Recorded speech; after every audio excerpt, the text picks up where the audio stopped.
Hello, and welcome to the start of a remarkable story. In fact, the word remarkable is hardly adequate. It's almost impossible to reach for a description to describe the scale of the information that you're going to see and hear in the next 4 hours or so. Imagine, for instance, that despite what we're led to believe, there is no such thing as a random accident, a random incident, a random anything.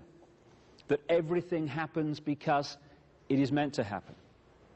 On a spiritual level, how we create our own reality, and what we blame other people for, we're actually creating. And in the second part of this video, in the second video, we're going to look in detail at how that happens, because now, as the veil lifts in the last few years of the 20th century and we move into the 21st, we're now scientifically being able to confirm that these things are true. And then there's another level of what you're going to hear in the next 4 hours, which I'm going to really start with. And that's another version of there's no such thing as a random accident or a random incident. It's a story that reveals that not just now, not just in the modern world, but back thousands and thousands of years, a tiny, tiny few people, indeed interbreeding genetic bloodlines, have controlled, entered the positions of power and have orchestrated what we call history. So that wherever you look, increasingly as we've created the technology to become a global society, increasingly this tiny little clique, the tribe or the brotherhood as I call them, have been able to orchestrate the major events and therefore the direction of the world on a global scale, and a scale that beggars belief. What I've already said is staggering to the perception of life that most people have, that we're encouraged to have, that we are programmed to have. And I feel a bit like the cow who walks in the field, and you've got the herd of cows in the field there, and they're munching away, and their reality is that every now and again the big truck comes and it takes a few of them away, and wherever they think they go, I don't know, another field, on holiday, whatever. And then this other cow comes into the field and says, hey, you got to listen, or you won't believe what I've just found out. You know when they put those cows and some of us in that truck and they take us away every now and again, they're not taking us to another field or on vacation. What they do is they take you down to this big building, and they slit their throats and they bleed them dry, and then they cut them up and they hang them on hooks, and then they put them in little packages and put it in the supermarket. And then them humans come along and buy us and eat us. What would be the reaction of the rest of the herd on hearing this information? You're crazy, man. You're out of your brain. You want to go and see a psychiatrist. They'd never do that. This is ridiculous. And anyway, I've got shares in that trucking company and I get a good return. Shut up, you're making waves. And yet, all the things that I have just said are absolutely true. It's just that the herd will not believe them. And what's happening now as we unfold across the millennium and beyond, and the perception of life dramatically changes. What in the past would have been considered ridiculous, extreme, and nonsense is increasingly, through documented evidence, not from some theory, being confirmed as true. A very, very few people run this planet and control your life, and yet you have the power to control your life. You just give it away. And that's the point. When I talk about a few people running the world, understandably, people come back and they say, well, it's not possible, mate. Can't be done. Too many people. And it can't be done by physical means, by soldiers at the door and soldiers in the street. You can do that in a small area, but you cannot control billions of people physically, just like you can't control a herd of sheep or a herd of pigs physically if they don't want to be controlled. In England, a little while ago, we had a remarkable example of that, in the sense that 2 pigs actually escaped from a slaughterhouse. They were just about to go through all that stuff I've just been talking about, and they got away. What they said was, instead of just following the herd and just accepting that that's what you do, they thought for themselves. They expressed their uniqueness. They broke out of the herd, and they ran away. And this became a major national news story day after day after day, because all these different people and agencies were dispatched to catch the 2 pigs, and they couldn't catch them for days and days and days because they were trying to catch them physically. And because those pigs expressed their uniqueness, far from going to the slaughterhouse, they became national celebrities and are now wheeled out at galas and fetes and other events as one of the star attractions. Shows what you can do when you express your uniqueness instead of following the herd. The point I'm making here, however, is that you can't control lots of people physically, but you don't have to. What you do is you manipulate the way they think and the way they feel so they behave in the way you want them to. Mind and emotional manipulation. Summed up and symbolized by this. We are multidimensional infinity. We're not just a physical body. As we'll come to in the second of these 2 videos, we are everything that exists. But how much of everything that exists, the eternal consciousness, are we accessing?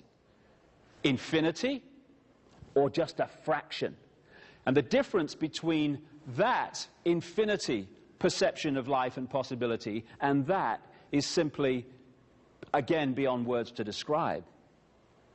So the idea has been, over thousands of years of this manipulation, to turn unique aspects of infinity into a tiny, tiny eggshell of consciousness with a tiny, tiny perception of its own potential to control its own destiny. And once you do that, you create the herd mentality.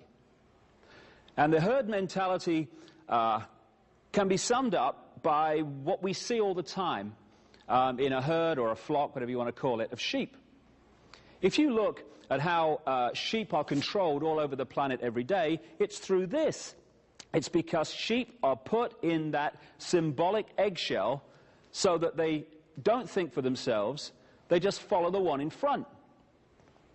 So, most of the sheep every day, and I've seen it, remarkable sight it is, where the farmer arrives with the sheepdog, and there's this whole kind of group of sheep, hundreds of them in the example that I saw once in England. And they're all munching away and no problem. And then suddenly, when the farmer arrives, 1 or 2 of them start to walk. Just 1 or 2. Ba, ba, ba, ba, ba, ba, ba, ba. And it's like flipping Exodus.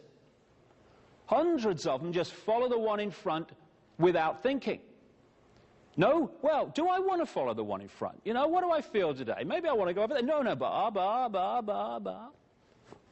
And then you've got the tiny few who don't immediately succumb to that and follow that and concede their uniqueness to that, and they're given the extra dose of fear by the sheepdog. Row, row, row. Oh, all right then. And that 4-letter word, fear, is what controls the world. Fear, fear, the manipulation of fear. So what you have are 2 states of being that get hundreds of sheep exactly where the farmer and the sheepdog want every day. And those 2 states of being are ba, ba, ba, ba, and fear, which gets the few to do the same. Staggeringly, we may find watching a group of sheep like that funny. Oh, come on, Ethel, come and look at these sheep. They're so stupid. And yet, the human herd, because that's what we've become, has out-sheeped the sheep. Because we have actually dispensed with the sheepdog. We police each other. It has become a crime to be different. Anyone who's different from the norm gets ridicule or condemnation. Instead of expressing and welcoming and encouraging and glorying in the unique contributions we all have to make, we condemn them or ridicule them. Now, this is not just navel contemplating. It is fundamental to how a few have controlled the world for literally thousands of years. And unless we break this, they'll go on doing it. What it means is that all you have to do to control the direction of the world and control literally billions of people is to set the norms in society.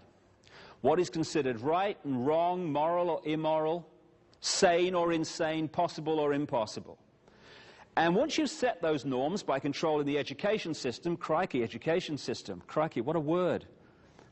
Someone said, was Gandhi was asked what he thought of Western civilization, and he said, I think it would be a very good idea. What do I think of education? I think it would be a very good idea. I think it's about time we had some. So through controlling the education system, the mantra messages through the media, confirming that these norms are how life is, the vast majority of people in the human herd, from cradle to grave, occupy those norms and live their lives within them because they think that's reality. Now that's fine, that's a choice, I don't have a problem with that. But we seem to find it so hard to make those choices and let other people make different choices.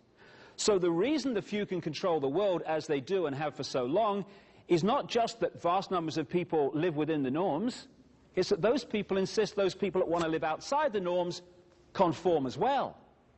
So the key state of being, which is the foundation of all that I'm talking about, is the one you'll find in the vast, overwhelming majority, all but a handful, literally, of human beings. It's the fear of what other people think of them. Once you're in that mode, and that's the eggshell, then you're in trouble. Because suddenly you're not living your life, you're not expressing your uniqueness, you're living someone else's version of what you should be. You're already in prison, you're in what I call the hassle-free zone of norms. You've conceded what you are to what someone says you should be. And if enough people do that, and we do, whoever sets the norms runs the world. And what happens then, of course, is that when you're on the edge of that hassle-free zone and you're thinking, shall I, shan't I express my uniqueness? Shall I go with what my heart's telling me? What is the fear at that point that is making us resist? Oh, should I, shouldn't I? We're not at that point thinking, what will the President of the United States think if I express my uniqueness? What will the Pope think? Although some people will do that, my goodness me, why I don't know, but they do. Or what will the Governor of the Bank of England or the head of the Federal Reserve think? No, no. What's making us resist expressing our uniqueness is our fear of what our mother will think. Oh my God, what will my mother say? What will the guys down the bar say, or the people at work? In other words, the people's reaction that keeps us in those norms are the people who are already in there. So the sheep have also become the sheepdog. The police have also become the police. The inmates of the prison are also the prison warders. Now this combination, I repeat because it is so important, this combination means that whoever sets the norms in society runs the world.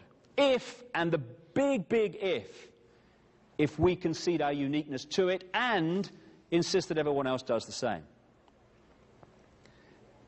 And then when the norms are set, different aspects of the herd are played off against each other.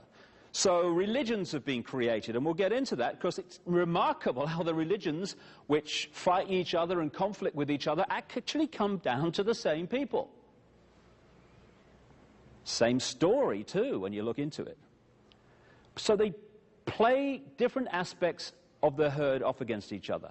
Religion is played off against religion. Political party is played against political party. Economic theory against economic theory. And so we've set the norms that have created the herd, and then the herd is set at war with itself.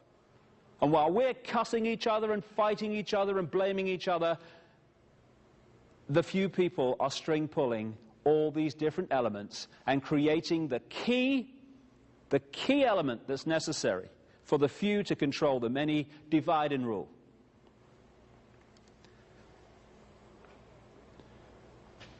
So when I'm going through this story, I'm not kind of getting into, and I don't want to get into, it's them. What I'm talking about here is because of us. Without us, none of this stuff will be possible, which is great news because we can uncreate it in the period we're going through now. Just say one other thing before I move on about this. You know, most of the things, most of the belief systems, because that's what it is, belief, that are played off against each other, that conflict with each other and fight with each other, they're actually just the same state of being with a different name.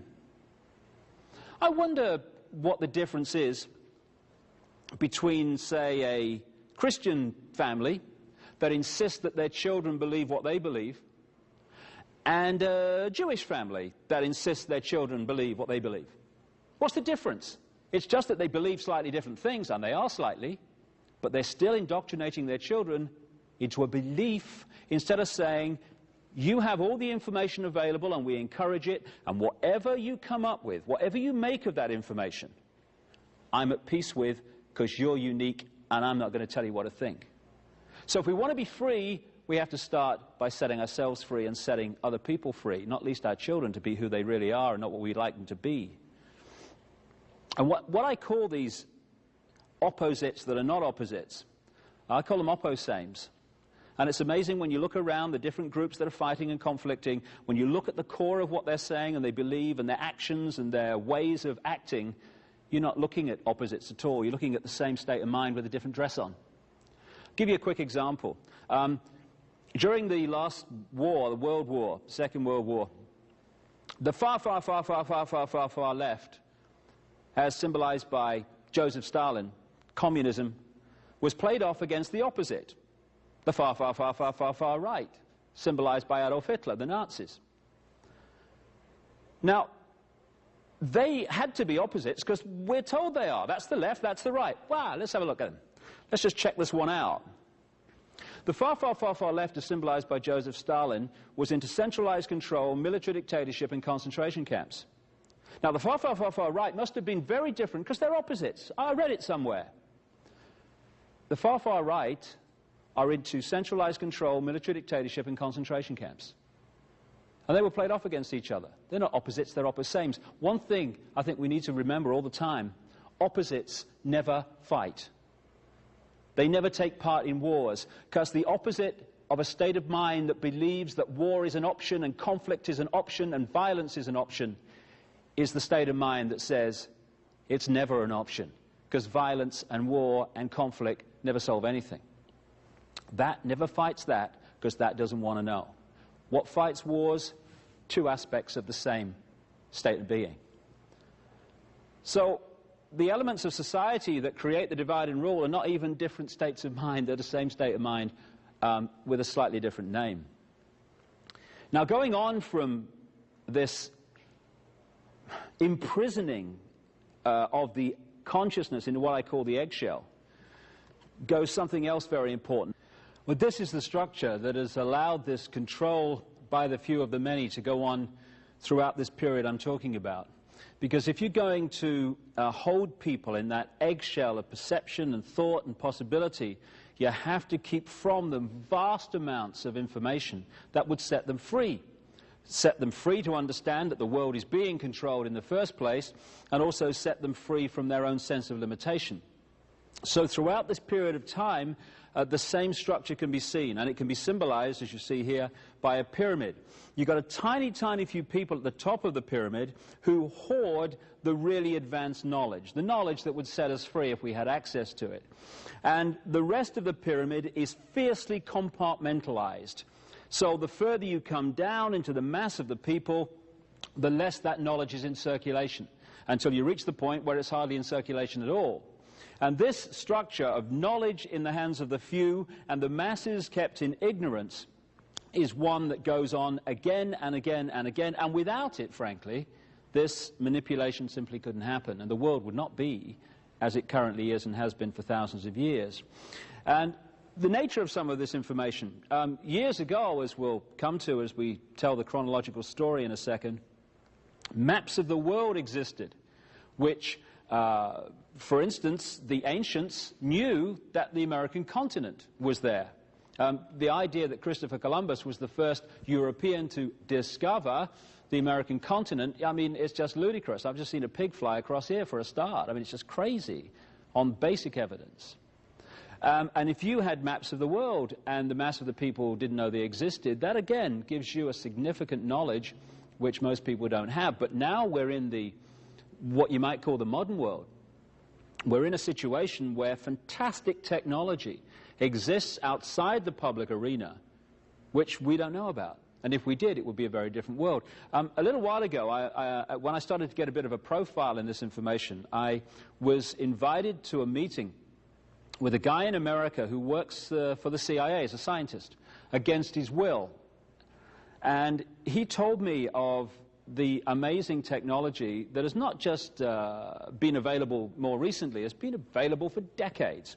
Technology that would create abundant growth in deserts without water, end of famine in Ethiopia and other places in the world.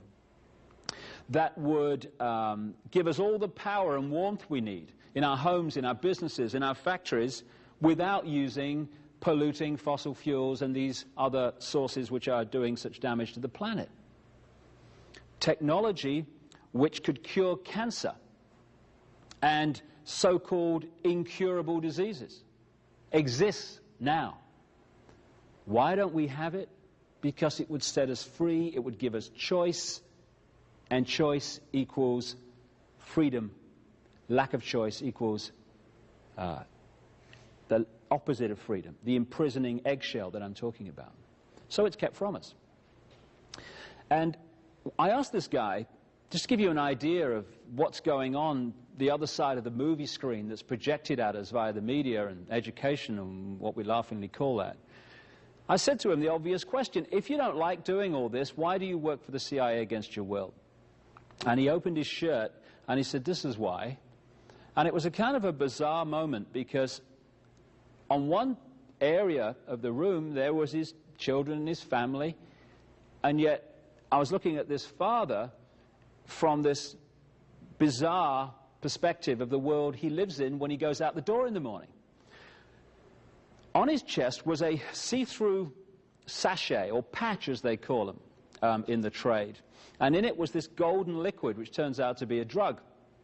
And he went into work one day, because just because you work for the CIA or the FBI doesn't mean you want to control the world and unfold all this stuff I'm going to come to. Most people think they're serving their country. Why? Because they're down here in the pyramid. He went in to work one day, and he has missing time he still can't account for. He remembers just waking up, however, in this room, and when he woke up he realized this patch was there. And the reason it was there was this: his body had been manipulated to need that drug to survive. And if the drug is not replaced, and the patch has to be replaced every 72 hours, he starts to die. And after one incident, when he said no more, they did that. And this is just one of countless people all over the world who are geniuses in their area, that could use that genius to set the world free, who in fact use it because of this situation to further imprison the world and deny us the knowledge of the existence of these technologies, while the very same technologies are used against us to further to increase the control. Because of course knowledge is neutral, technology is neutral. It's how you use it that is positive or negative, and is either freeing or imprisoning. So I got to the point, particularly in a book called And the Truth Shall Set You Free, where I'd in very great detail highlighted the structure of how the world is controlled today. And later on in this 2-video series, I'll get into that. But then you look at it, and you look at the scale of the structure and the detail of it and the way it works and the way all these different apparently unconnected institutions are actually connected. And you say, well, this could not have been put together in a few weeks, a few years, a few decades. So when did this thing start? And you go back. You go back. I got it comfortably to the time of the Crusades and the period that a lot of so-called knights organizations appeared, around the 1100s, 1200s, that kind of period, and into the 1300s. Very comfortably back then. Keep going back, keep going back. And eventually you're into thousands of years BC before you can pick up the thread of where this thing came from. And then you start to look at some of the great mysteries of the ancient world and ask a few questions, because conventional history says that we are at this time at the cutting edge of human knowledge.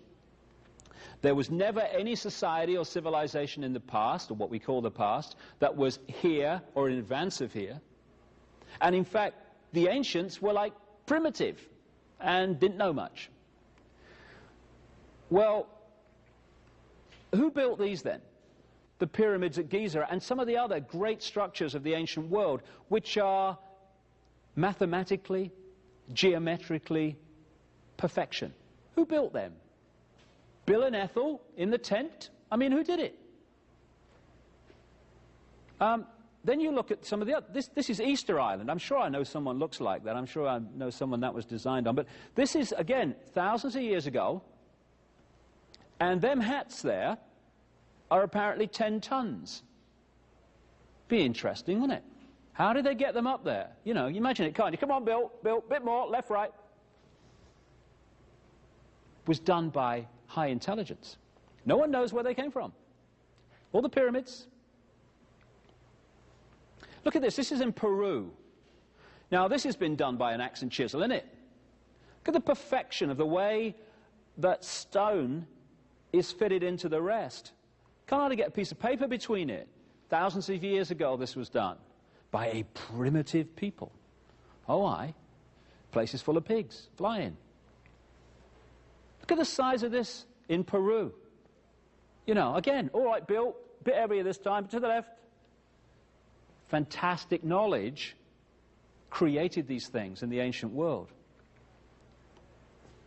This stone there in the center is one of 3 weighing 800 tons, called the Trilithon, in a place called Baalbek, in what we now call the Lebanon. Thousands of years BC, that was built. And those 800-ton blocks had to be moved at least a third of a mile. Primitives did that. I read it somewhere. Must be true. He had letters after his name, the guy that said it. This is the Nazca lines in Peru again, on the Nazca Plains. There you have a situation where, in the ancient world, they scored away the top surface to reveal the white underneath. And amazing depictions of birds, insects, and animals were created in this way. And some of them were only discovered in terms of what they were when we rediscovered, and I emphasize the rediscovered out of fly in this century. Because some of these things can only be seen from 1,000 feet, apparently. So there's a bird and his spider. Again, the Nazca lines. How did they do that, these primitive people all over the world? Because they were not primitive. In the sense that there was a group within ancient society that had amazingly advanced knowledge. And that's the knowledge that's been hoarded and passed over to the few into the modern world that is still used to control us and always has been used to control us. And it's amazing. You know, people talk about prophecy. Well, here's a confirmation that prophecy is absolutely fact and not some myth. On an ancient hillside, or not an ancient hillside, but a hillside with an ancient depiction of something on it, in Devon, in England, here's an incredible prophecy of, thousands of years later, the arrival on Earth of Bill Clinton. Bill comes into this in many ways. Sorry, my eyes are watering. It's all right. Cameraman's looking a bit pale as well. But Bill Clinton, again, President of the United States, as we'll see, all this stuff about, you know, Monica Lewinsky and all that stuff is actually obscuring what Bill Clinton's really involved in and what he's really connected to. Because, again, we're watching day after day a smokescreen and an illusion behind which the truth is. So, in the ancient world, there were people with fantastic knowledge. Where did that knowledge come from? I put this picture up just to emphasize the nonsense of how the idea that extraterrestrial life doesn't exist, how ridiculous it is. There are billions of stars in this universe. It's apparently estimated, I was reading, 1 billion in this galaxy. How many galaxies in the universe? That's just the physical universe. What about all the other parallel universes? What we call creation is alive with life. And yet it's become a situation where you're ridiculed if you talk about extraterrestrial life over the years. You know, you get people saying, hey, he thinks there's other life in the universe more intelligent than me, you know. And you think, darling, I've seen a cup of coffee more intelligent than you. But the point being that to say that in this amazing mass of life, in this galaxy alone, that life as we know it has only evolved on this one tiny little planet in this one solar system, that's credible. Oh, yeah, scientists say that. And yet to say there must be life elsewhere on the law of averages alone is to be, oh, he's a bit strange, he believes in extraterrestrials. But when you look dispassionately at the evidence, and that's the point, if you come into this stuff with a belief to defend, might as well go and watch The Price is Right, because the belief will defend itself. If we let the information lead us rather than the preconceived idea, it takes us into some very interesting areas. First of all, when you look at ancient texts and traditions all over the world, literally all over the world, you find very clear descriptions of an advanced race or races that we would call extraterrestrial, not of this planet, that came to this planet and brought this advanced knowledge a long, long time ago. Some of the most famous examples of this are what have become known as the Sumerian texts or tablets. They were found in what we now call Iraq in the last century, about 1850. There's thousands of them. And they've been translated by a number of people, most famously a guy called Zecharia Sitchin. People think he's the only one that's done it because of the publicity and stuff that he's got in his books, but many other people have done it, and actually have come to a slightly different interpretation than him. But the common theme of all of them is this, that a group which the Sumerian tablets, which were buried around 2000 BC, something like that, that they talk about this group they call the Anunnaki. In Sumerian, those who from heaven to earth came, which is the basic translation, but those who came from the high place and down to the earth overall is the feel of it. The Anunnaki. And when it talks about these Anunnaki and the tablets and stuff, and here's an example of just one of the so-called cylinder seals that were found among them, depicting various things. There are some remarkable points and areas of text and evidence that you can see. First of all, there is remarkable knowledge in these texts of planetary, solar system, universal, astronomical knowledge that has only been confirmed in this century, and sometimes even more recently. In the text, for instance, they describe what Uranus and Neptune look like in a way that's only been confirmed in literally the last few years. They depict the solar system with planets that have only been found in the last century and the 20th century. How did they do that? What they say is the knowledge was brought by this Anunnaki. But it's more than that, because it talks in some detail about how this Anunnaki interbred with humanity, creating a hybrid race. And you find this theme all over the world. You find it in Genesis, in the Bible, which is a rewrite, when you do the research, of the Sumerian stories.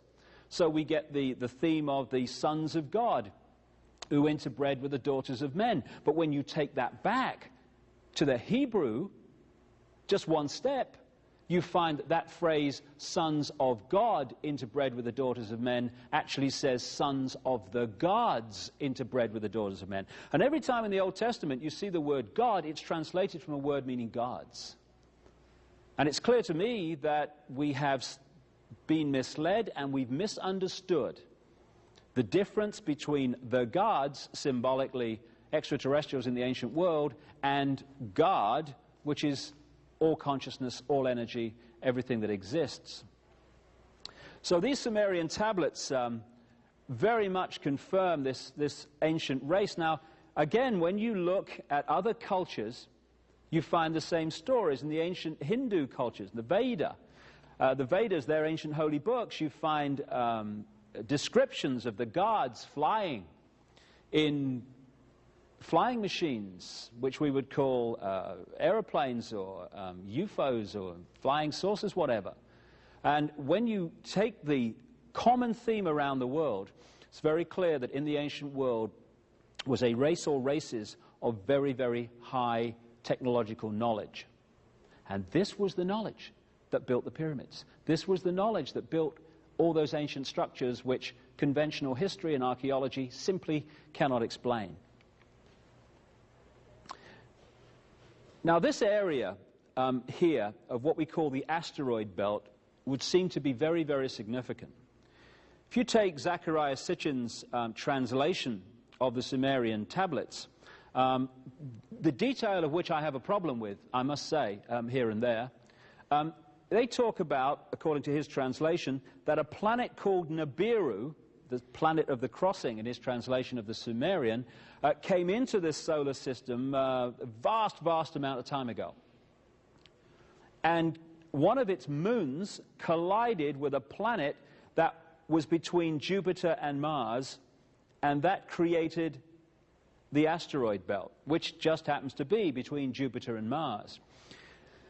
That's one interpretation of what happened, but there are others, and I've come across a scientist, a friend in America, who's been researching all this for 30 years, and he is convinced from a large amount of different evidence that actually something different happened, not least because at a major corporation he used to work for, they did a study, the physicists at that corporation, into what must have happened to the solar system, because when you look at the planets and how they spin and how fast they spin and all this stuff, it's very clear that some major, major disruption has happened in this solar system. It's affected not just the Earth, but also the other planets. It's a major cataclysm. And they came to the conclusion, which basically supports the theme of a guy called Immanuel Velikovsky in the 50s, who was ridiculed for saying that what we now call Venus went through this solar system, devastated Mars, and almost destroyed the Earth. But these physicists are actually supporting the basis of that. What they believe as a result of their research is that the planet we now call Jupiter came into this solar system not that long ago, remarkably, 7,000 years ago maybe, something like that. 4,800 BC was the date that I was given for the window of time that it happened. And it collided with a planet that was in that area, and devastation unfolded, and the asteroid belt was the result. They also suggested that a great chunk of Jupiter, which is a colossal planet, of course, broke off and careered through this solar system and devastated Mars. Interestingly, the probes to Mars have suggested that the landscape of Mars is no more than 10,000 years old, so something certainly happened there that devastated it, and came close enough to the Earth and was caught in the Earth's field for a while, did a couple of orbits, and that orbit, when you look at the scientific suggestion of what that would have caused, starts to confirm some incredible legends, traditions, and oral and written evidence from the ancient world all over the planet that there came what the Bible calls the Great Flood. One of the things that this would have done, this pass by what we now call Venus, is to have created a 10,000-foot tidal wave. Interestingly, in the pre-flood world, since then, agriculture as we know it began at heights above 10,000 feet. Quite obvious why that would have happened in the scenario we're talking about. It is also suggested, and my other research, and in the book The Biggest Secret, it's detailed and documented in great detail, is that there was a Martian race, which was the white race, which actually came to the Earth and was interacting with the Earth, but as a result of the devastation and destruction of Mars, actually came here because it needed to survive. And this white Aryan Martian race based itself, and those that were here at the time of the cataclysm survived as a result of going into the high places in the Near East, what we now call Turkey, Caucasus Mountains, Iran, and that sort of area. And the amazing culture that appeared there, and I'll come to that in a second, was the result of this knowledge. This is another map of Europe and North America. Again, I'm talking about a cataclysm here, maybe about 4,800 BC, but there have been many of them. When you look at the geological and biological records, it's very clear this planet has had many cataclysms. Just talking about one. Earlier, around 13,000 years ago, there was clearly another. And that area, which they call Appalachia, which is now sea, was actually land in that window of 13,000 years ago. What we call the Alps, what we call the Himalayas and the Andes, those fantastic mountain ranges only reached anything like their present height around 13,000 years ago. So the Earth, while we've lived through quite a stable period in known human history, actually changes its face from time to time, quite obviously because of various events. Atlantis was supposed to have been one of the ancient cultures back in the ancient world which had this advanced knowledge and was destroyed by cataclysm. And again, this is a theme all over the world when you look at the ancient texts and oral traditions of this land of high technology, of high knowledge that was destroyed by cataclysm. And so once this cataclysm and cataclysms had unfolded over this period of time, 13,000 down to 7,000 years ago, that kind of window, a number of them, that great ancient civilization of knowledge, what the ancients called the Golden Age, was wiped from the face of the earth, and we started again. But we started again with different levels of knowledge. Among the survivors of these upheavals were the mass of the people who survived, or the representatives of them, who were still in ignorance, and then again there were the few who had the knowledge. So it all started again. Same structure, and we've moved into the modern world where we're now at a point where we were a long, long time ago before these cataclysms wiped that civilization from the face of the earth. So what we're looking at here is the area that they concentrated on, where the white race actually came out of, interestingly. When they're talking about the Martian race being a white race and actually focusing in that area of the world, the Caucasus Mountains, southern Russia, that area, Caucasus Mountains, down into what we now call Turkey and those areas around there, Iran, that's where the white race came from. The actually original name of Iran translates as land of the Aryans. When you look at the Hindu culture in the Indus Valley, which was one of these cultures, again, that spontaneously emerged with advanced knowledge, even conventional history accepts that that culture, the Vedas and the structure of the Hindu religion, etc., was taken into the Indus Valley by an Aryan white race from the Caucasus Mountains.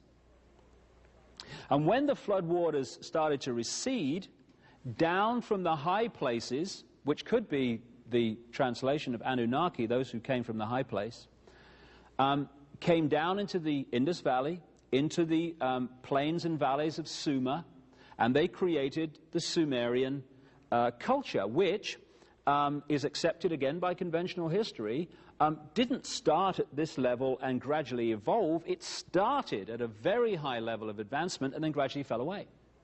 Same with Egypt. It started at a very high level of advancement and then gradually fell away. Babylon, another one. And again, there are different uses of knowledge. And Babylon appears to have been a center for those who were in a state of being that wanted to use this knowledge to control, because Babylon was where so much of the manipulation and control of today actually came out of. So, in short, we have an extraterrestrial race in that area interbreeding with humanity, creating hybrid bloodlines. Now, in The Biggest Secret, I go into this in much more detail, but it seems to me that along with this white Martian race was what UFO researchers have called a reptilian race.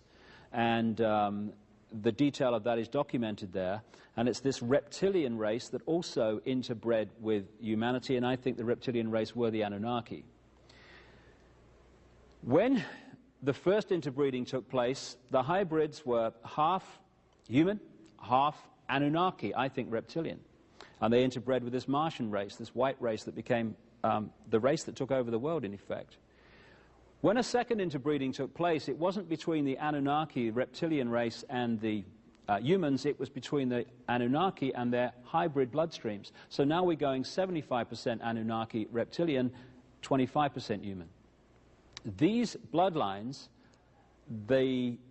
what I will call the pure bloodlines, the pure hybrids, these are the ones, when you trace into the modern world, that turned up as the pharaohs, as the ancient kings of Iran, the so-called serpent kings, that became the aristocracy of Europe, that became the royal families of Europe, and through the Great British Empire became the presidents, business leaders, bankers of the United States. The reason that these families of the Eastern establishment of the United States that produce the people that run America, and the European aristocracy and royal families, the reason throughout history that they have obsessively interbred with each other and not outside is because they're trying to hold this genetic structure. This is a picture I took of a partial eclipse of the sun on a pyramid at Chichen Itza in the Yucatan, a Maya pyramid. And understanding the two levels of knowledge of the sun from the ancient world to today is to understand much about this manipulation and what's been happening in the world. On one level, the masses obviously focused on the sun because of its heat and warmth and its effect on their lives and their crops and all that stuff. But the few at the top of these pyramids of control, the advanced race, or races, if you like, they understood the much bigger nature of the sun. The fact that it is not just a source of heat and light, it is a fantastic generator of magnetic electrical energy which is affecting life on Earth second by second by second by second. And so, in summary, what you had here was a white Martian race which its hierarchy had this knowledge, and this Anunnaki reptilian race, and you'd have to see The Biggest Secret for the enormous documentation of that being true. And they also had this knowledge. And below both, you had the mass of the people who didn't have this knowledge of the sun and much else. And a tussle took place between these two races, and eventually the reptilian race, through their bloodlines, took control and now control the world.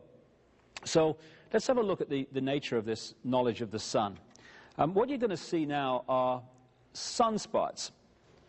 Great arcs of fantastic energy that are emitted from the sun in cycles. Sometimes they're very powerful, sometimes they're less powerful. And the sun is 99% of the mass of the solar system. When it changes, everything changes. And a great example of what I'm talking about and how it affects us and how the ancients knew about this is a guy called Maurice Cottrell. Earlier on in his life, he did a lot of research into sunspot activity, solar flare activity, these projections of energy from the sun, and he found that they could be put into various cycles. Small cycles, medium cycles, great cycles over thousands of years. Later on in his life, he came across the Maya information left in Central America, the Yucatan, by the Maya people who picked it up from previous people, and again you go back eventually to this extraterrestrial race or races, emphasis on the races. And they have put together a symbolic and mathematical structure that talks about cycles of human evolution, small cycles, medium cycles, great cycles. And Cottrell found, to his surprise, that these Maya cycles of human evolution corresponded, even over thousands of years, in remarkable synchronicity with his cycles of sunspot activity, projections of energy from the sun. He also looked at the various historical cycles and found that the rise and the fall of great civilizations like the Roman Empire corresponded to these cycles of sun energy.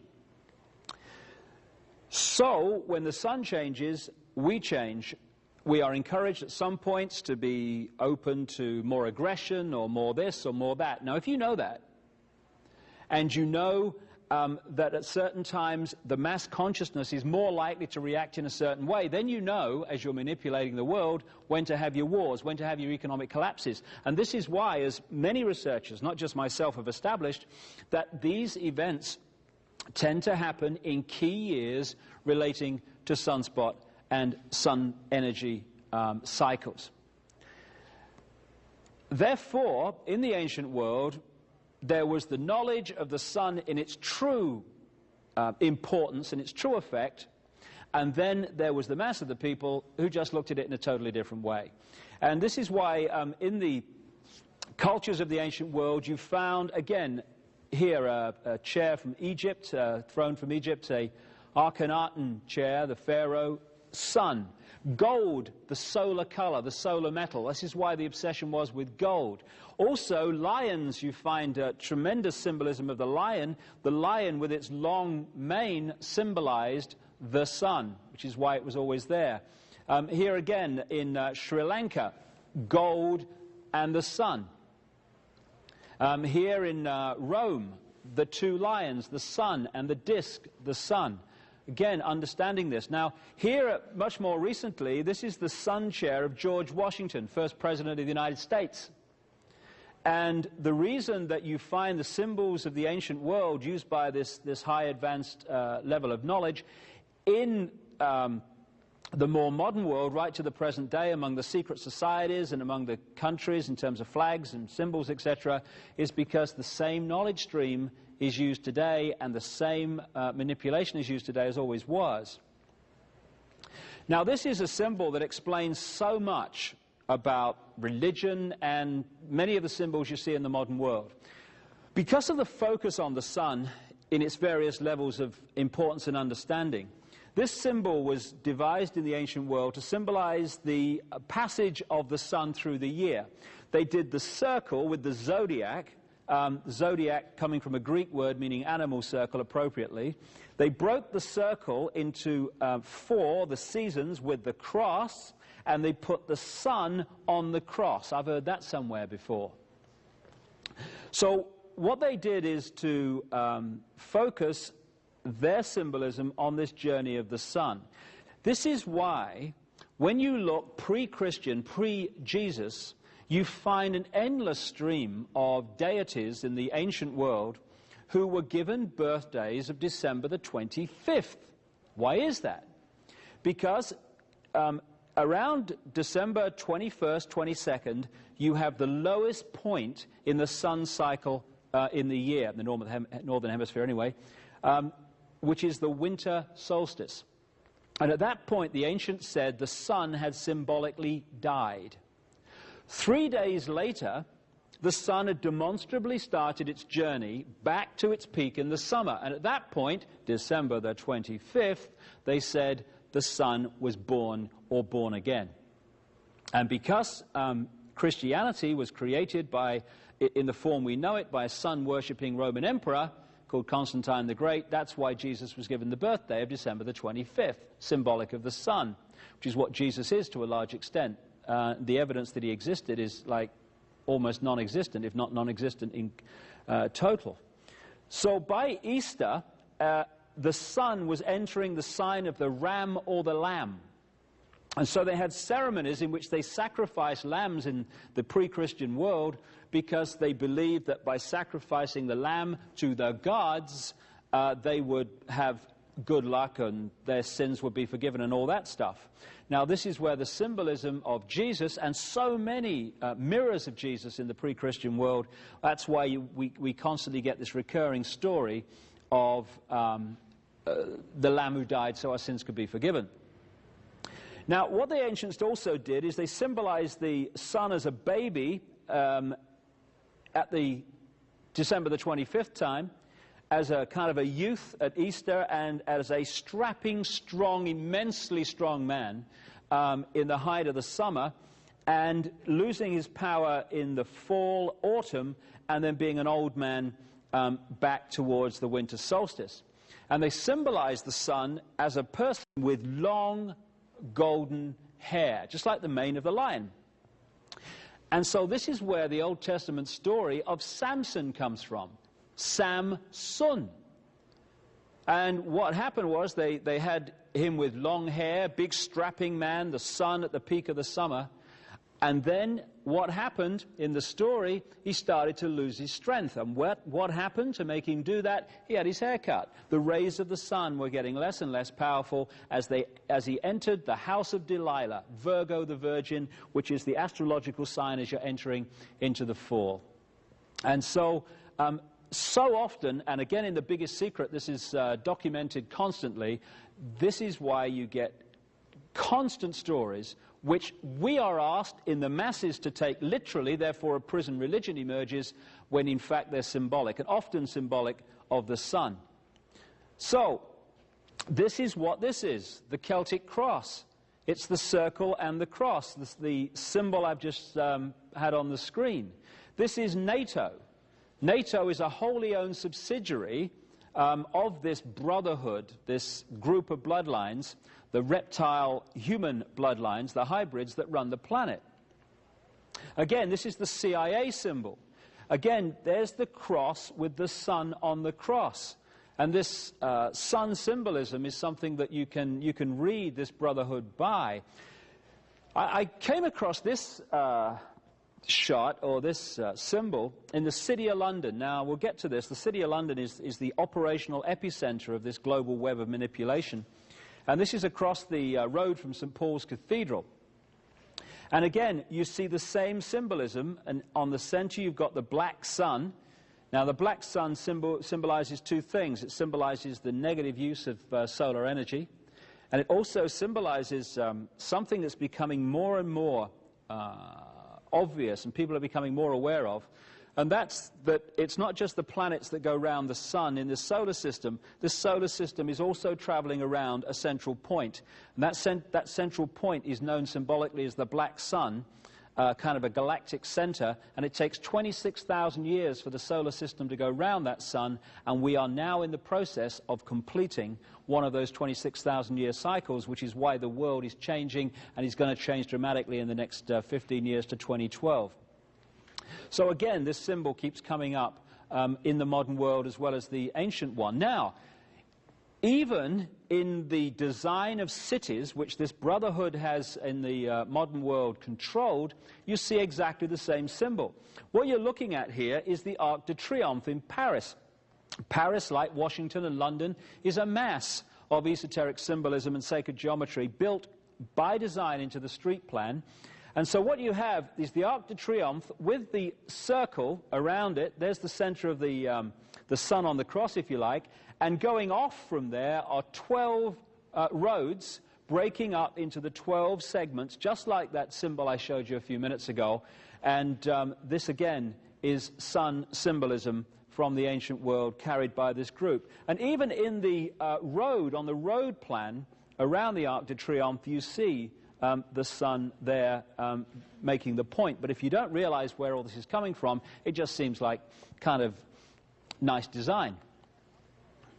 Again, up there, Order of the Knights Templar in the York Rite of Freemasonry. That symbol there with the cross and the crown is the way the symbol of the circle and the cross has been got into Christian churches without people realizing what it means. It's the same symbol, the cross and the circle. And again, you see the same symbol here. This is the famous painting by Leonardo da Vinci. Leonardo da Vinci was a very high initiate. In fact, he was the Grand Master of a elite secret society, still very much part of the manipulation today, called the Priory of Sion, S-I-O-N. And Sion comes from a Sanskrit word meaning the sun. The Priory of the Sun is what it's actually saying. And this guy was an initiate who knew the underground story and the underground knowledge. This is why Da Vinci was able to make predictions and draw pictures of various technologies that were well ahead of his time. Now, what he's done here is present the Last Supper picture in the form of symbolizing that same symbol, the cross, and the sun on the middle and the circle. He's depicted Jesus as the sun, hence the halo around his head there, and he's broken up the disciples into 4 sets of 3, symbolizing the 3-month periods of the seasons and the sun going through them. This is why this constant recurring number of 12 and 1, the hero and the 12 followers, constantly reoccurs. This is why you have King Arthur and the Knights of the Round Table, the circle of the zodiac. This is why again and again the big religious heroes had 12 followers, the sun and the months and the areas of the zodiac. This is an ancient stone depiction of the Phoenician and many other cultures within the Middle Near East, but certainly the Phoenician sun god called Bel or Bil, who became the Canaanite Baal. And there you see the halo around the top of his head symbolizing the sun. And this is vastly ahead of the emergence of Christianity, which then used the halo, because the same symbolism was used, because again is Zoroaster depicted with the halo and the rays around his head, because these guys did not actually exist. They were symbols of the sun. That level of knowledge knows that. This level of knowledge, the masses, takes the symbolic literal, and you have a prison religion. So let's pick up how this all unfolded from here. Just to quickly summarize. In that area of what we now call Iran, Turkey, and the Caucasus Mountains, you had 2 advanced races at the same time. You had the Martian race, which came down and survived there and came out of there after the cataclysm involving Venus 7,000 years ago or so.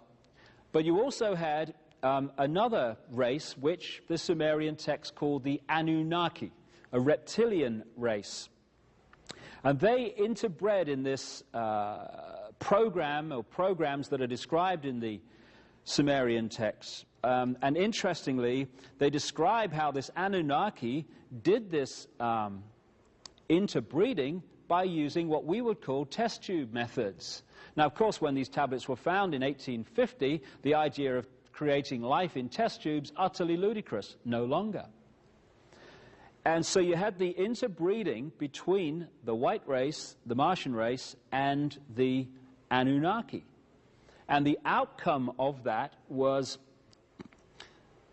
what appeared to be a human form, is what we'll call it today.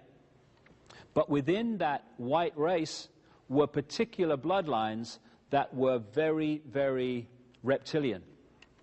And again, you have to look in detail in The Biggest Secret to see the enormous documentation of this, but it's these bloodlines, this particularly the white, reptilian, the Anunnaki, Martian bloodlines, that actually have run the world ever since.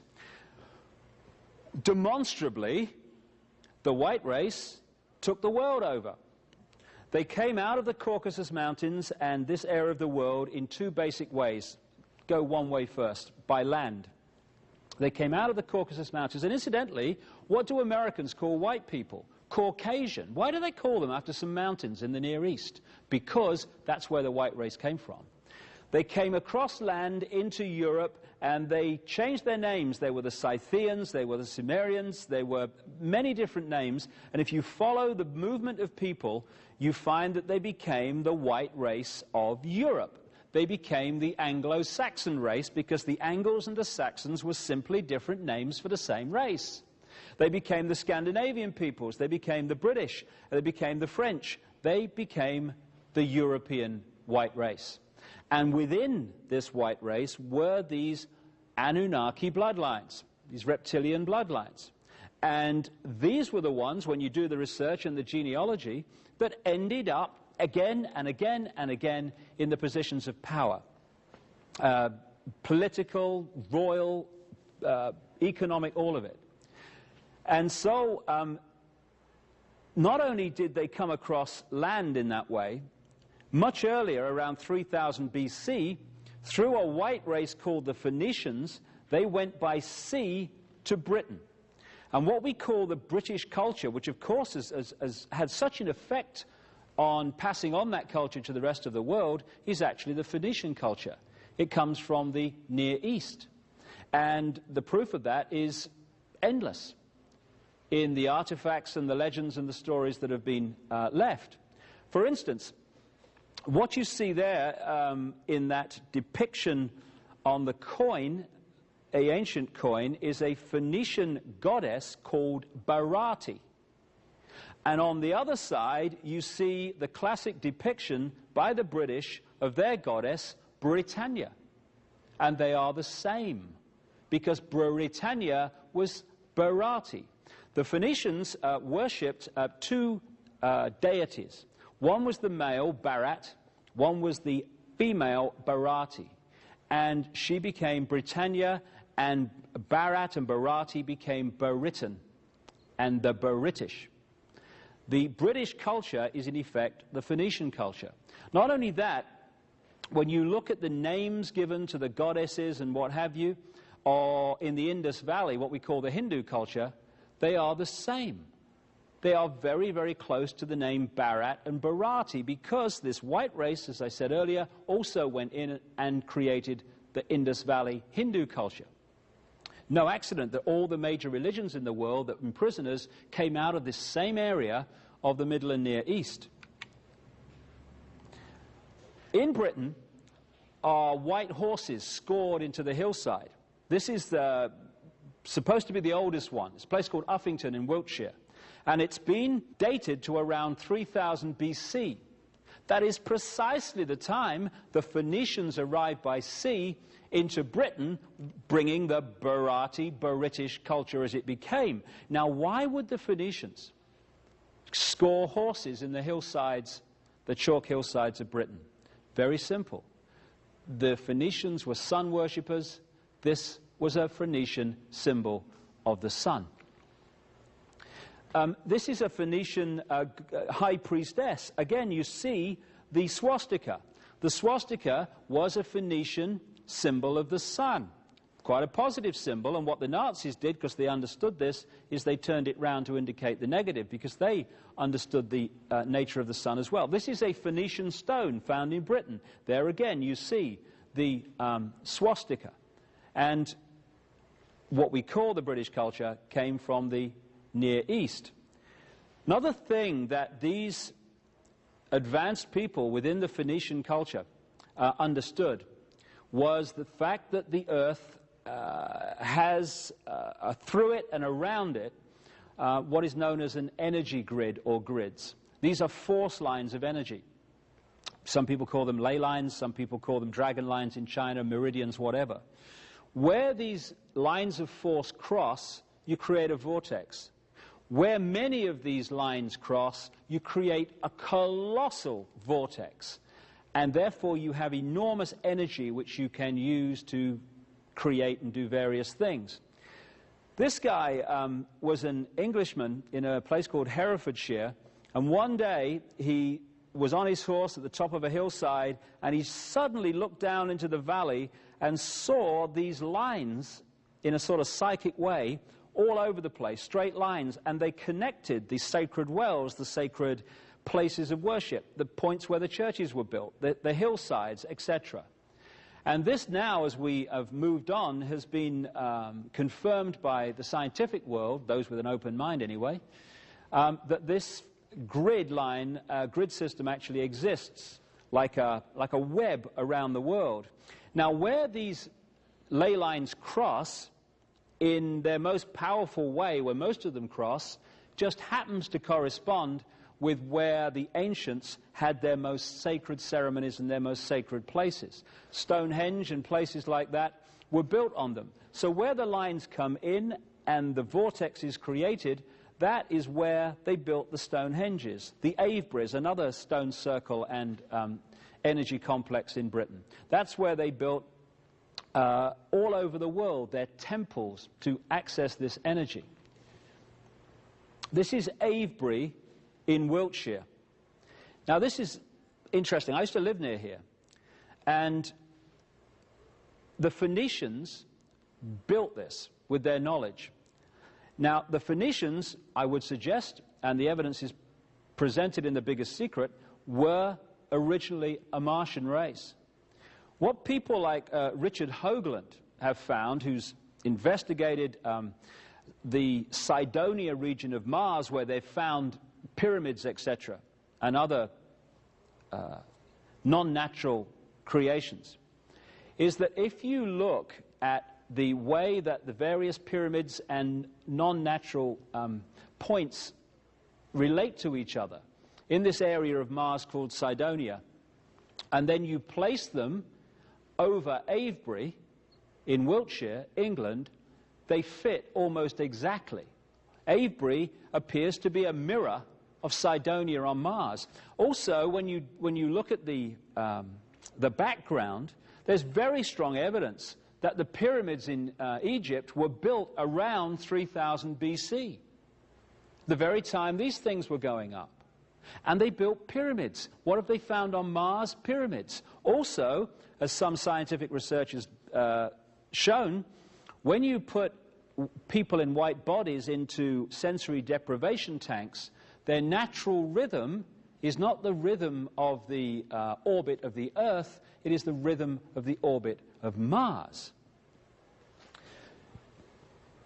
And a scientist friend of mine said to me once, after I first met him, he said, you know, there's a point in the world where on one of these magnetic grids systems called the Hartmann grid, 12 of these meridian lines cross at the same point and go down in the Earth. Amazing place. I said, where's that? He said, a place called Avebury in England. The ancients knew this. This is Silbury Hill, the biggest man-made mound in Europe, right next to Avebury. This is Stonehenge. It's one of the crop circles down the bottom there, or the crop formations. 125 circles, I think there is in that. These ancients, coming from this advanced knowledge, this is Tara in Ireland, all over this area of Britain. This is Glastonbury Tor, not too far from Avebury and Stonehenge. And then you come to the pyramids of Central America, the Yucatan. Why is the basic culture and the stories and the beliefs and the building methods of Central America, South America, the same as Europe? Because when you follow this research, you find that the Phoenicians not only went to Britain in the ancient world, they crossed the Atlantic also. Phoenician artifacts have been found in Brazil, for instance. And what could well be Egyptian, certainly Egyptian or Oriental artifacts, have been found in the Grand Canyon. The reason that the stories and the beliefs are so similar, almost exactly the same, in the American continent as the European continent, when they weren't supposed to have met, is because it was taken from across the Atlantic into the Americas by this white race. Babylon, I mentioned earlier, was very important. It was in Babylon that a large number of these reptilian, human, reptilian, Martian, whatever you want to call them, reptilian white bloodlines focus themselves. And in Babylon, they created the structure which can be found in every religion, because they understood if you got a certain structure and called it a religion, you could imprison the human mind. And so when you look at the religious belief and structure and stories of ancient Babylon, you're looking at the ancient stories that followed. For instance, where have you heard this before? Nimrod, the father, and Tammuz, the son, were the same. Father-son. And then you had Queen Semiramis, who was the mother, the virgin mother of Tammuz. So in Babylon, vastly before Christianity, you had Nimrod, Tammuz, Semiramis. Father, Mother, Son. The Trinity. And Nimrod was symbolized in many different ways. And one of the ways he was symbolized was as the eagle looking both ways. And what you're looking at there is a symbol of modern Freemasonry. The symbols of the modern secret societies that control the world to this minute are the symbols of ancient Babylon and this period where this area of the world where it all came out of. Incidentally, another aspect of Nimrod died with a lamb at his feet, was put into a tomb, and when after 3 days they pulled the stone back, there was no one there. I think I've heard that somewhere before too. This is another sun god who didn't exist, called Mithra. In Persia, Rome, and in Mithra, artifacts have been found even in Britain. And what did they say about this guy, Mithra? He was born on December the 25th. He was born to a virgin mother. He died so our sins could be forgiven. They brought gold, frankincense, and myrrh to his birth. And that they called him the vine. They called him the Lord, the shepherd. All the things you see in the New Testament, you see said about Mithra. And where the Roman Catholic Center is now, the Vatican, on that site, they found Mithra artifacts because it was a place of Mithra worship. And Mithra ran right up into the Jesus period, and they basically changed the name of Mithra to Jesus, and we had another religion. What they said about Jesus on the right there and what they said about Horus, the son of God of ancient Egypt, was identical. Because Nimrod, Tammuz, Semiramis in Babylon, when these reptile human bloodlines took over the culture of Egypt, which had been started by the white race, the Phoenicians, they just transferred the same story and called it different names. So Nimrod, Tammuz, Semiramis in Babylon became Osiris, Isis, and Horus in Egypt. And again, right across the world, in different cultures and different eras, you see different names for the same deities. There seems to be a mass of names, very confusing. In fact, they're different names for the same deities. The cross is supposed to be a Christian symbol. It's not. It goes back as far as history goes back. This is a standing stone with a cross. Here we have Mother Mary holding Jesus, except that we don't. This is how the Egyptians symbolized Isis holding Horus. And again, in my book, The Biggest Secret, you'll see massive documentation of how this story just goes on being repeated. The initiates know what it means, the brotherhood, the mass of the people are asked to take it literally. What actually turned Christianity into the religion it became, and who decided what Christians believe to this day, was a Roman emperor called Constantine the Great. In 325 AD, he called a meeting of bishops in the early Christian church to his palace at Nicaea, now Iznik in northwest Turkey, and there the Nicene Creed was created. After they'd had a punch-up and ripped up documents and all that stuff, they decided the Nicene Creed would be as it is to this very day, and that's what Christians are supposed to believe. In this sign you will conquer, what Constantine said, and he was a sun worshipper. He worshipped a deity called Sol Invictus, the unconquered sun, and Mithra and all this stuff. He had no problem with Jesus because it was just a different name he believed for what he was already believing anyway. What he said was that before a battle, when he was battling to become emperor, he saw a cross in the sky from Jesus saying, by this sign, or in this sign you will conquer in the battle, which sounds massively like what the Prince of Peace would say, doesn't it, really? So Christianity was a manufactured religion. Here we see the Pope. There's the Maltese cross, a brotherhood symbol that you can see to the present day. I'll come to that shortly. But on the Pope's head is the mitre. And if you look at it sideways on, it's actually a fish head. Why is it a fish head? Because that's the symbol of Nimrod, the Babylonian god figure, who they symbolized as a fish, as they symbolized his partner Semiramis as a dove. And this is where the fish comes from in Christianity, as well as the House of Pisces. So basically, and the Biggest Secret documents this in detail, the Babylonian group moved home to Rome, the New Babylon.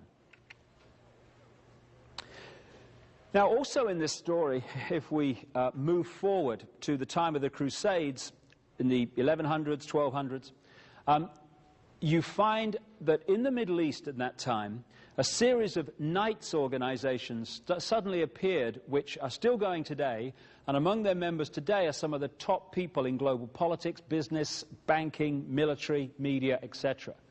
They were the Teutonic Knights, which relate to Germany. They were the Knights Hospitaller of St. John of Jerusalem, and St. John, incidentally, is a symbol of Nimrod, for reasons the Biggest Secret explains. And the other one, which I'm going to concentrate on for a few minutes, was the Knights Templar. And they all appeared around Jerusalem at the time of the Crusades. And the Knights Templar said that they'd created this organization originally to protect pilgrims who were visiting the Holy Land. Well, there's only 9 of these fellas for 9 years, which is going to protect a massive amount of pilgrims, clearly. After they'd parked themselves in Jerusalem, right next to what we now call Temple Mount, the so-called scene of Solomon's temple. But when you look at the background of Solomon, there is no evidence he existed outside the Old Testament, and every syllable of Solomon means the sun, another symbol. Anyway, after 9 years in the Jerusalem area, next to the Temple Mount, suddenly things started to move very rapidly for the Templars. Some of them went back to Europe, and they started signing up the noble families of Europe, and to particularly France to start with. And to join the Templars, you had to give them all your wealth. So they became massively wealthy very, very, very quickly. And they created 2 basic financial centers in their empire. One was in Paris, one was in London. Today, Paris and London are the 2 key centers of the operational level of the manipulation of the world. No coincidence. After a while, however, the King of France, Philip the Fair, who was up to his neck in debt to the Templars, decided that he was going to remove them. Now, this thing about debt's very important. You can follow through these bloodlines out of the Middle East, these reptilian human bloodlines that became the European aristocracy, etc., a number of themes that keep reoccurring. One is creating prison religions based on the basically same story, to keep masses in ignorance. 2 is satanic ritual and blood drinking and such human sacrifice ceremonies, which are still going on today to the same deities they did in the ancient world. And thirdly, the scam, where you lend money that doesn't exist to the population and charge them interest on it, which is what happens to this very day, of course. The debt we call debt in the world is actually debt that doesn't exist. It's just figures on a screen. There's no money involved at all. It's just a thought form. So what happened with the Templars is that they played this scam because they were part of this stream, and they got the crown heads of Europe up to their neck in debt to them, just as their successors have the governments of the world today in debt to them. So Philip the Fair wanted to bring an end to this, and there's more to that story as well. And on Friday the 13th, in October 1307, he issued orders, supposedly secret orders, to arrest the Templars on that morning. That's why Friday the 13th has been deemed unlucky ever since. Now, he got some of the Templars, but he didn't get most of them. They got away, and they went in 3 basic directions. One, they crossed the Atlantic to the Americas, and 2 other directions. First of all, they went off from their port at La Rochelle in France with the loot, because when Philip the Fair went to get the loot from the Templars in their headquarters in Paris, it had all gone. And they went in their ships, one group of them, around the outside, the west coast of Ireland and into Scotland. And there's a reason they did that, 2 reasons in fact. First of all, Philip the Fair enlisted the support of the Pope to purge the Templars. But Scotland, with Robert the Bruce, etc., was in conflict with the Pope at the time, and therefore excommunicated, and therefore the Destroy the Templars order didn't apply in Scotland at that time. And also, a tremendous number of these bloodline families out of the Near East, these reptile human bloodlines, came out of northern France and Belgium, what we call that area now anyway, and went into Scotland almost en masse. within 150 years, these bloodlines were running Scotland, and they have the names today that we think are Scottish. We go, Hamilton, Orkney, and MacDougall, Orkney. Scottish? No, no. They came out of that area of northern France and Belgium. And they were the same bloodlines. Robert the Bruce was one of them, that the Templars were connected to. So the Templars went into friendly territory. And they went underground because of the purge, and they re-emerged eventually as the Scottish Rite of Freemasonry. This is why the biggest secret society in the world today that pervades world politics, business, banking, the media, etc., is called the Scottish Rite, after this tiny country at the top of the British Isles, because that's where the Templars went when the purge happened. This is a Knights Templar. You'll see the red cross on the white background. That was the Phoenician fire cross or sun cross. And this is why the flag of England is a red cross on the white background. It's also why you had the Red Cross organization, which is also linked to this network at the highest level. Now, here's the flag of England. It's called the St. George's Cross. Now, two big British deities were St. George, who killed the dragon, and the more I research this, the more I feel that is symbolic of this battle between this Martian white race and this Anunnaki reptilian race, because the dragon was very much used to symbolize this serpent race in the ancient world. And so St. George is not actually a British deity, it's actually Phoenician, because that's where the Phoenicians went, to Britain. St. Michael, which is a great Christian deity, was an ancient Phoenician deity also, and areas of Europe, like called St. Michael's Mount, one in England, southern England, came from the Phoenicians who settled that area. Now, the Templars then moved out of France around into Scotland, and that was one area they went. They went across to the Americas, and they also went down to Portugal. Now, before I get into that, let me show you one thing in Scotland which confirms so much of the fact the Templars were there, and indeed there are many artifacts to prove it, and other evidence. And that's this place, Rosslyn Chapel, in just south of Edinburgh it is, the great city on the east coast of Scotland. And this was built on the land of the St. Clair family. Now, the St. Clair family were a French bloodline going back to the Near East that went to Scotland and became the Sinclair family, that classic Scottish name Sinclair.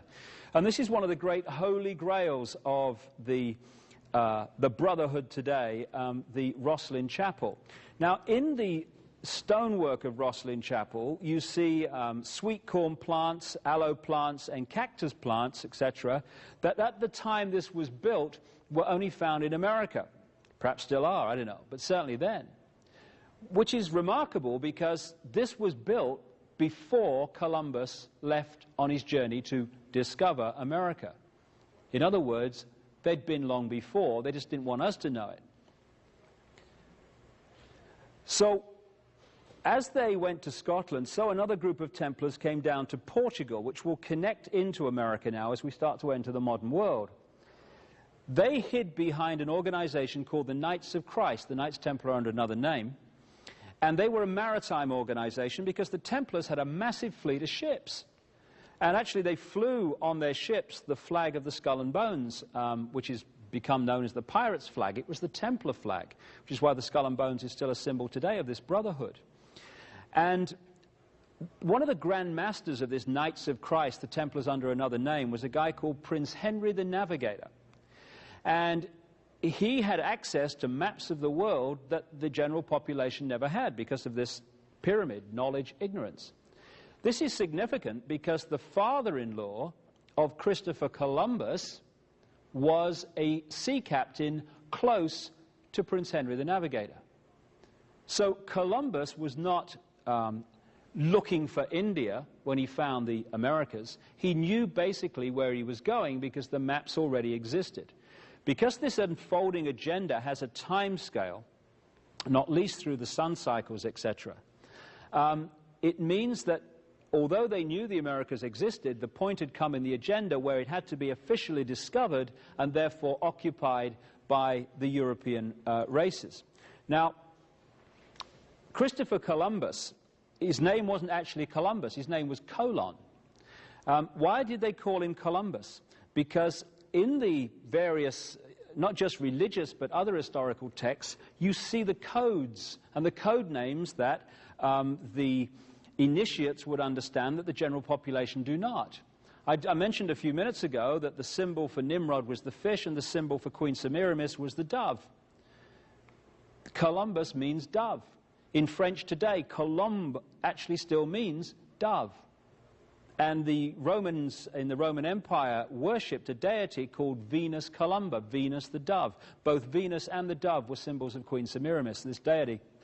So that's where he got his name, Columbus. But there's more actually to look at in terms of this. Because 4 or 5 years after Columbus found that part of the Americas, down the Caribbean, etc., another guy left Bristol, England. And Bristol comes from Barati, that's where the name evolved from, the Phoenician deity. His name was John Cabot, and he discovered what we now call North America. Conventional history has not put Columbus and Cabot together, but you can do, not least through the research of a Freemasonic historian of great reputation called Manly P. Hall, who points out that Columbus and Cabot both operated in Genoa at the same time, and both were connected to the same secret society network. And within a few years, 4 or 5 years of each other, one finds one part of the Americas, the other finds another part of the Americas. Just a coincidence, nothing to worry about. What was actually happening was the time scale had come to take over America, and it moved on after that. So Columbus was a front man and a knowing one. There's one other group that came out of this Near East which it is vital to talk about, and it relates actually to Columbus too. We've seen how one group of peoples moved by land across from that Caucasus, Turkey, Iran area, and across to become the white races of Europe. We've seen how the Phoenicians went to Britain much earlier than that, 3000 BC, but there was another group which came out of the Middle Near East and parked themselves in Venice in northern Italy. And these Phoenicians became the Venetians. And they created a maritime, because they were a maritime nation, the Phoenicians, and financial empire out of Venice. And that financial empire was based on lending people money that didn't exist and charging interest on it and funding both sides in wars.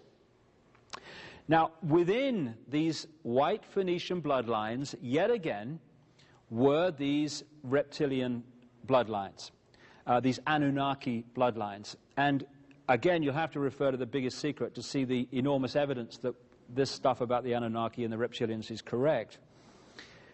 While they were in Venice, this group of Phoenicians Anunnaki became known as the Black Nobility because they started creating titles for themselves and taking over titles that already existed, and they got this nickname, the Black Nobility. Now, some of the so-called Jewish banking names of the world today, like the Warburgs, not actually Jewish at all, because they came out of this group in Venice. The Warburgs, who were fundamental in creating the Federal Reserve, the so-called Central Bank of America, which is privately owned from people in Europe, the Warburgs were called the Abraham del Banco family in Venice, and they became the Warburgs when they moved up into Germany and Europe. So eventually, this black nobility in Venice moved north through Germany and centered themselves in Amsterdam. In 1688, one of this black nobility called William of Orange was manipulated onto the throne of England as William III. With that, this whole shebang moved across and created its epicenter in London. So at that point, those bloodlines that had gone much earlier through the Phoenicians into Britain and those that had come cross land and also through Venice actually came together in London. It was William of Orange, a few years after he became king, who signed the charter that created the Bank of England, and the central banking system was created. It was after that time that the City of London financial district became the center of global finance, and it was after that time that we got the great British Empire, when these bloodlines were expanded from Britain all over the world. to Africa, to Australia, to Asia, to the Americas. And what started out in Babylon and the Near East and moved outwards now went global because of the British Empire. People say that because the British Empire and these European empires have actually contracted since then, that it can't be true that the world's still controlled from London and these cities.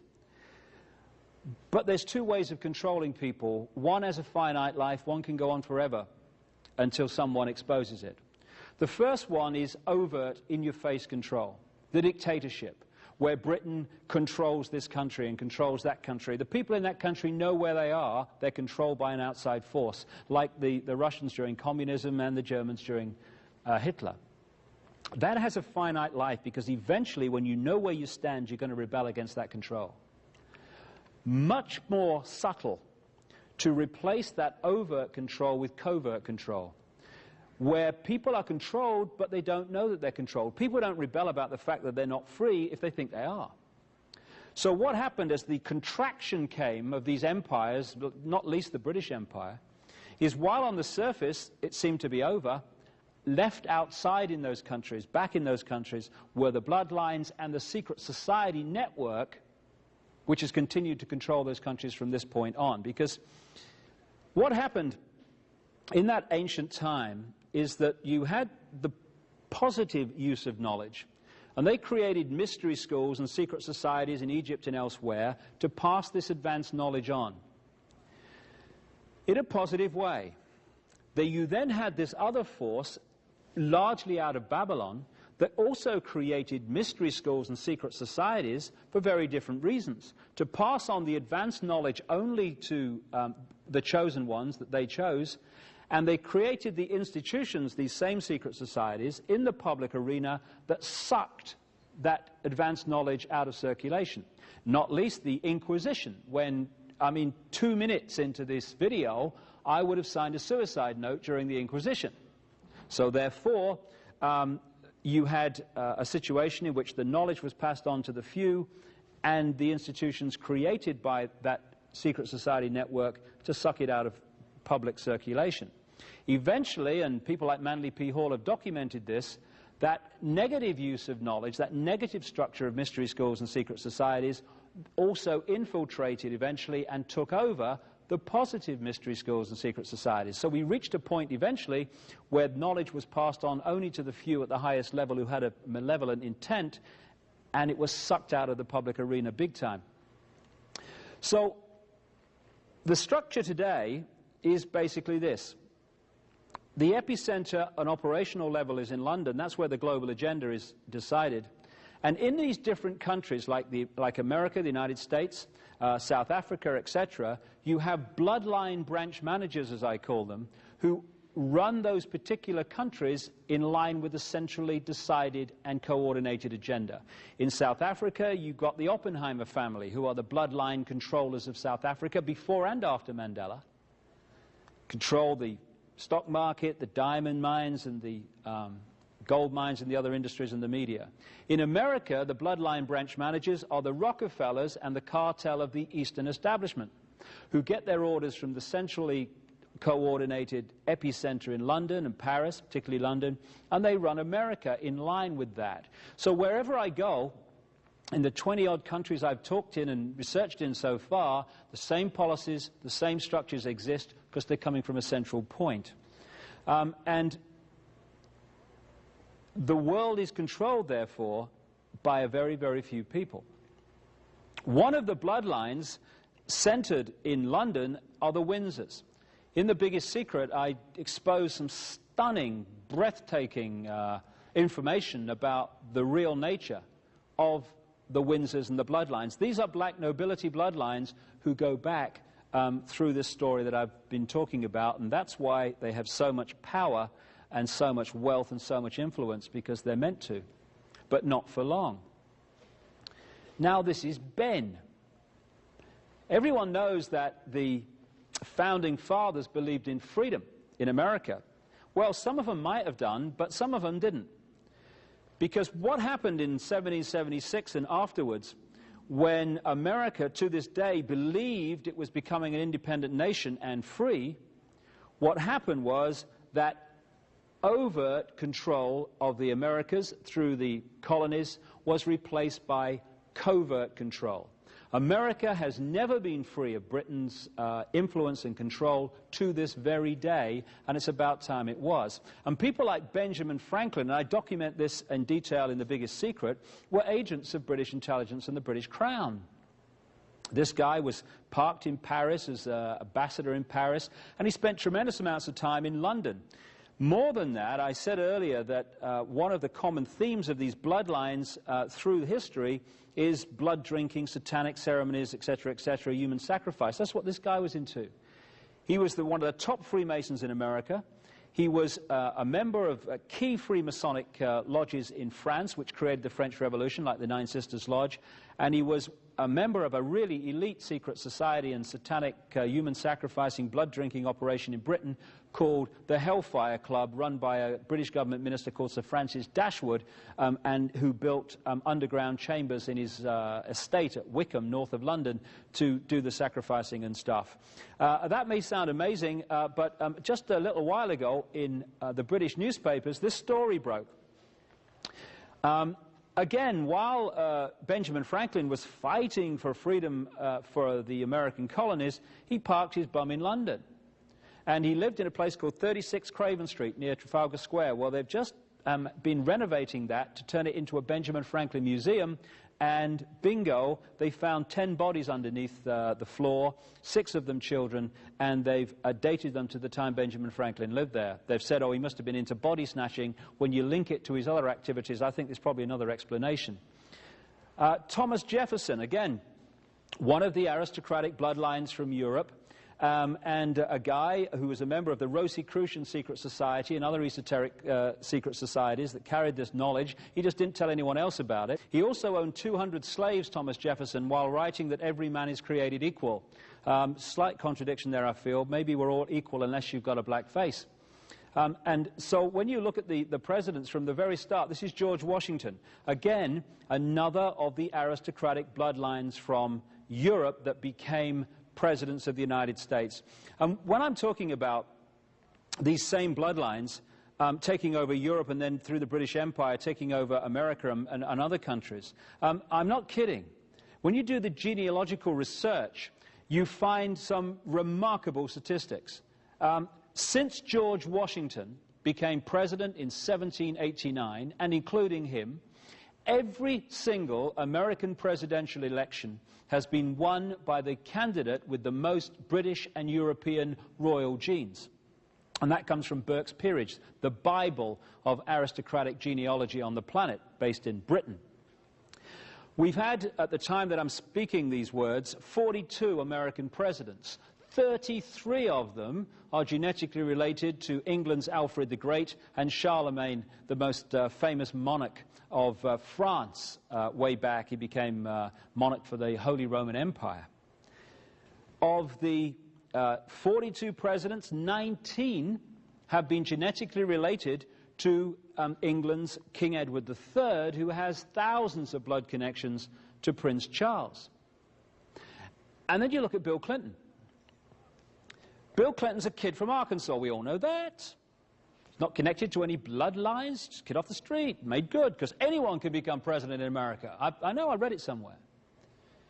Clinton is genetically related to the House of Windsor, to every Scottish monarch, to King Henry III of England, and to King Robert I of France. And this is why, because of his bloodline, that he was taken at a very early age and given this scholarship to Oxford University called a Rhodes Scholarship, which is given to bloodline people in the world to go and be indoctrinated into this agenda in Britain, and then they come back, and the ratio of them that become presidents or people in power behind the scenes in their countries is absolutely vast. It's because of their bloodline. There's a number of symbols which you can pick up, because there's a secret language of this brotherhood, again, that comes out of Babylon.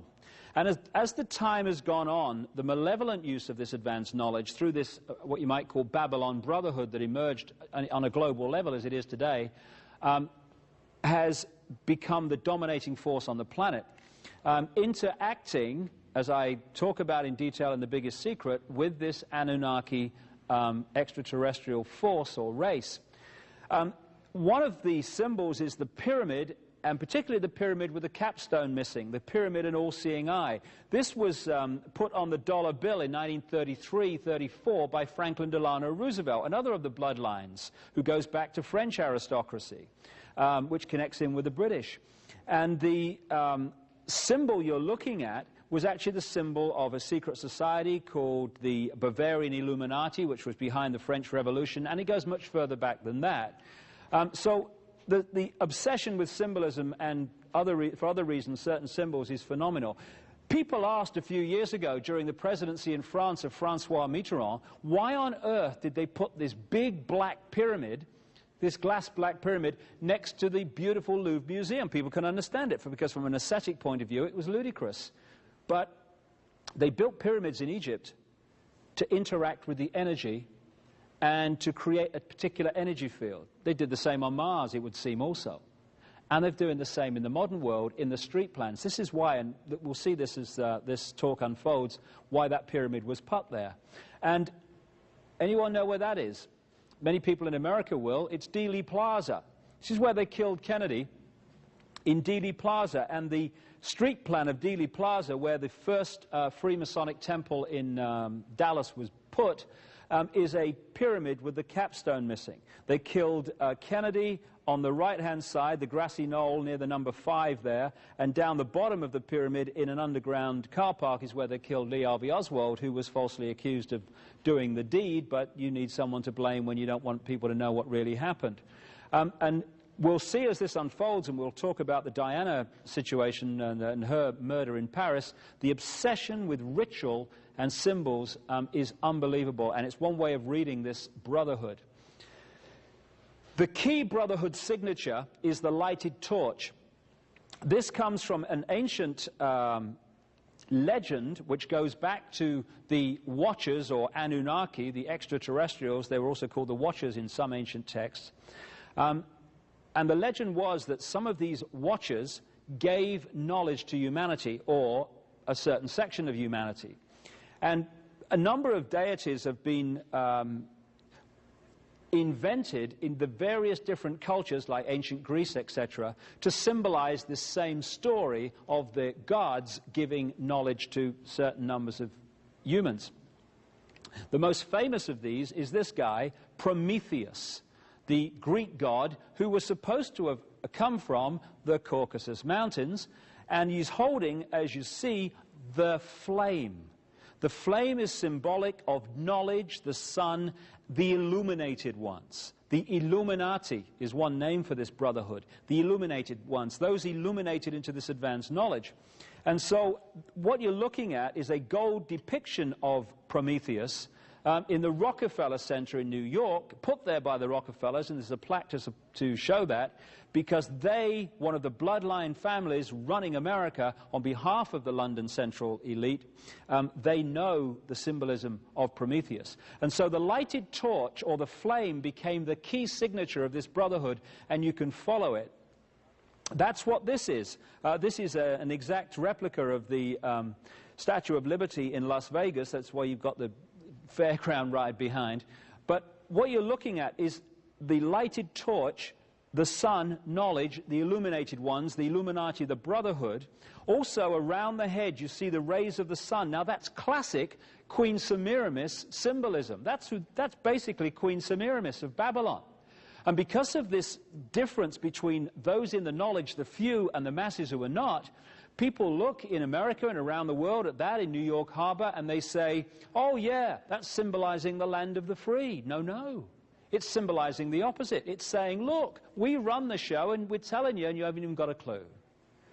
And this is not actually new at all. This was given, in terms of America, this was given, the Statue of Liberty, to New York by French Freemasons who were in the underground stream of knowledge of what it represented.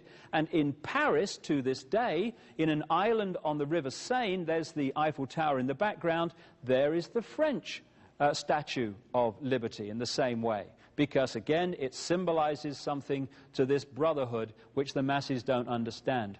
When they killed Kennedy in Dealey Plaza, there's the grassy knoll over on the right there. Afterwards, they put in Dealey Plaza an obelisk, which is a Freemasonic symbol relating to the sun, the phallic symbol, the male energy. Again, goes back to ancient Egypt, etc.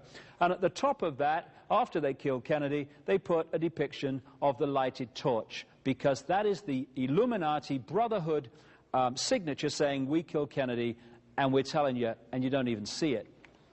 What did they put on Kennedy's grave? To this day, the lighted torch. They call it the eternal flame, but it's their signature saying, we killed Kennedy, and we're telling you, and you're not even bright enough to see it. But of course, if you don't understand the story, we're not being told, how can you see it? It just seems like the eternal flame, a positive thing. It's not. This is Paris. There's the Eiffel Tower. That is an exact replica, put there in the late 80s, of the torch held by both the French and the American Statue of Liberty.